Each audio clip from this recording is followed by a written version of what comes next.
Abhimanyu 11th class में पढ़ने वाला एक 16 साल का स्टूडेंट जो अपनी जान ले लेता है। आखिर क्यों? छात्र ने आत्महत्या कर ली और बच्चे ने एक सुसाइड नोट भी छोड़ा है। ये मासूम परीक्षा के नंबरों के आगे जिंदगी हार गया।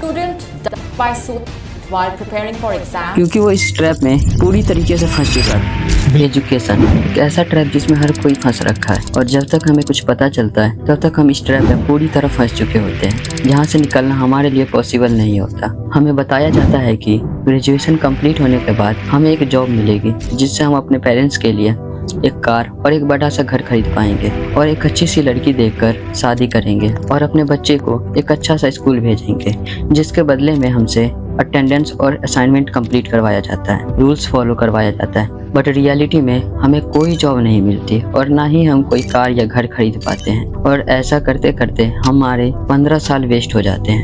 शुरू करिए, आप कितने साल के थे? सर उस समय हम 18 साल के थे और अभी हम 30 साल के हो गए। 30 साल। पिछले 12 सालों में आपने अपनी ज़िंदगी में क्या किया? ज़िंदगी में सर पढ़ते गया, डिग्री लेते गया। मैंने 3 सब्जेक्ट में पोस्ट ग्रेजुएट किया, बीएड किया सर, सीटेट क्वालिफाइड है, नेट क्वालिफाइड है सर। देखते हैं हम लोग को बहुत हीन भावना से परिवार रिश्तेदार वाले उतने बात नहीं करते सर, और मैं 2 साल से गाँव में भी नहीं गया अभी तक। दुख है सर, क्या बोलूँ, मैं अपने दुख और पीड़ा को किसी पास सामना नहीं कर सकता हूँ सर। बहुत संघर्ष से पढ़ा हूँ, ट्यूशन पढ़ा के मैं 2012 से ट्यूशन पढ़ा के अभी तक मैं पढ़ाई किया हूँ और मैं कुछ भी हासिल नहीं कर पाया।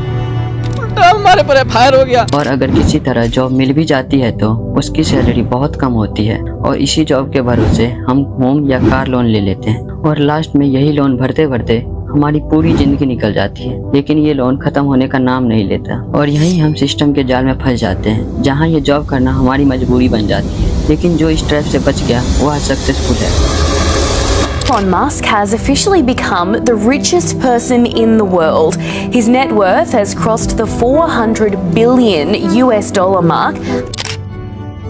He's the son of India's richest man, and the pre-wedding celebrations have already included private performances from Rihanna, Justin Bieber, and the Backstreet Boys. Mukesh Ambani, who transformed his Reliance Industries into a diversified conglomerate, reclaimed the #1 spot with a net worth of $92 billion. India में रहते हैं तो आपका दिन में कभी ना कभी टाटा ग्रुप ऑफ कंपनीज की किसी न किसी प्रोडक्ट से पाला जरूर पड़ता होगा।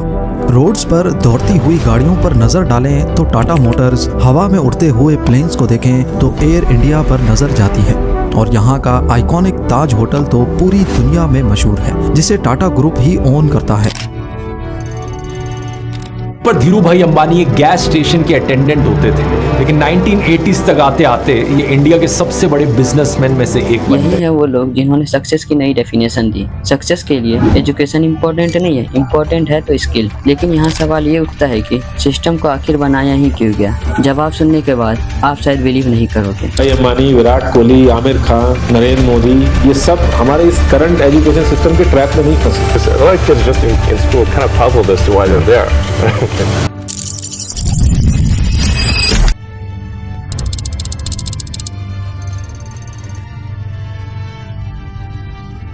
The Gang of 9 got together, I think it was, and decided this is what people should learn: physics, biology, chemistry, and this is how they should learn. It's like the newspaper industry, right?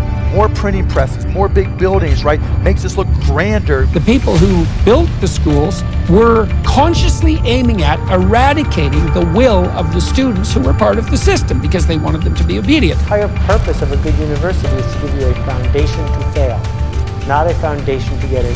सच तो ये है कि इस system को बनाया ही इसलिए गया ताकि आप फेल हो सको, किसी फैक्ट्री के अच्छे वर्कर बन सको। साल 1740 से लेकर 1820 तक पूरी दुनिया में इंडस्ट्रियल रिवॉल्यूशन बहुत तेजी से ग्रो हुआ, जहां मशीनों का यूज प्रोडक्ट बनाने में किया जाने लगा। जो प्रोडक्ट हाथों से बनाने में हफ्तों लग जाते थे वहीं अब एक दिन में बनने लगे। लेकिन यहाँ एक प्रॉब्लम थी, इन मशीनों को चलाने के लिए वर्कर की जरूरत थी जो इनके पास बहुत कम थे, क्योंकि सब लोग अपने छोटे बिजनेस या खेती बाड़ी में लगे हुए थे। वहीं दूसरी तरफ मशीन से बना प्रोडक्ट सस्ता बिकने लगा था, जिससे इनके द्वारा बनाया गया प्रोडक्ट को कोई नहीं खरीदता था। इसलिए धीरे धीरे सब फैक्ट्री में शिफ्ट हो गए। Corporate types mostly who wanted to produce cadres of obedient workers. And that's why the desks are in rows, and that's why there's factory bells, and that's why it's top-down leadership. और फिर एक system बनाया गया जहां education complete होने के बाद पैसा अर्न करने का सिर्फ एक ही रास्ता दिखाया गया और वो रास्ता था फैक्ट्री में काम करने का। और धीरे धीरे वर्कर की कमी भी दूर हो गई ताकि वो इंडिया पर राज कर सके। सच्चाई आप खुद सुन लीजिए। Education should create a class of persons, Indian in blood and color, but English in taste, opinions, in morals and in intellect.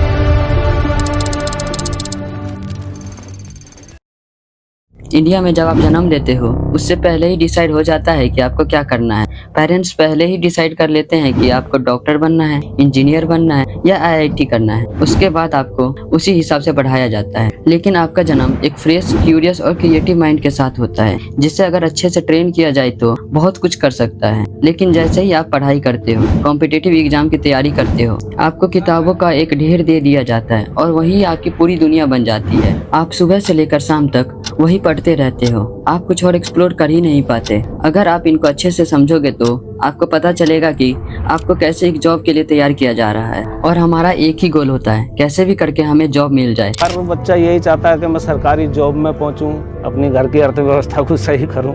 Main मकसद तो यही होता है हर आदमी का, क्योंकि सरकारी जॉब एक ऐसी जॉब है कि वो आदमी के मरते दम तक साथ देती है।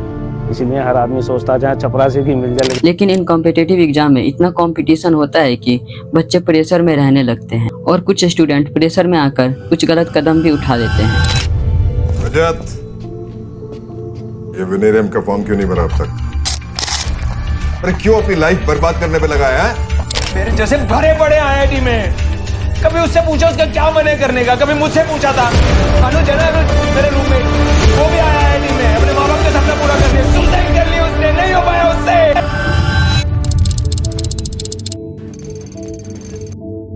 इंडिया में 40% ऐसे ग्रेजुएट है जो अनएम्प्लॉयड है और अगर जॉब मिल भी जाती है तो वही 30-40 हजार की सैलरी मिलती है। और आपको जानकर हैरानी होगा कि इससे 10 गुना ज्यादा तो अमेरिका में एक ट्रक ड्राइवर अर्न कर रहा है। देख लो भाई, अमेरिका में एक ट्रक ड्राइवर है ना, अभी स्लो चल रहा है काम, मंदे में 10 से 12 मतलब इंडिया का मोटा मोटा 10 लाख रुपए कमा रहे हैं। जब काम अच्छा चलता है तो 16 लाख रुपए इंडिया के कमा रहे हैं। इतना तो कोई मतलब वहाँ पे डॉक्टर भी नहीं कमा रहा। ये सब जानने के बाद आपके दिमाग में क्वेश्चन आ रहा होगा कि क्या हमें पढ़ाई छोड़ देनी चाहिए? तो इसका जवाब है नहीं। आप स्कूल भी जाओ, कॉलेज भी जाओ, लेकिन आपको सिर्फ एजुकेशन पर डिपेंड नहीं रहना है। आपको किसी स्किल को सीखने पर ध्यान देना है, क्योंकि पहले के टाइम पर बहुत सारे वर्कर की जरूरत थी, लेकिन आज के टाइम पर वर्कर की नहीं, स्किल की डिमांड है। You crack the IIT and you're set for life. A big pay package awaits you. Perhaps not anymore. The news coming out of the IITs is worrying. In the Bombay campus, 36% students are yet to be placed. We're talking about the best engineering college in India. Last year was more of the same. We looked at other IITs too. In the Delhi campus, 40% students were not placed in 2023. In Kanpur, 31% are yet to be. अब आपके पास दो रास्ते हैं। पहला, सिर्फ education पर depend रहो। दूसरा, किसी स्किल पर काम करो या कुछ और एक्सप्लोर करो जिससे आपकी लाइफ इजी हो और आप अपनी मनचाही अमाउंट अर्न कर पाओ। अब चॉइस आपका है, आपको क्या करना है।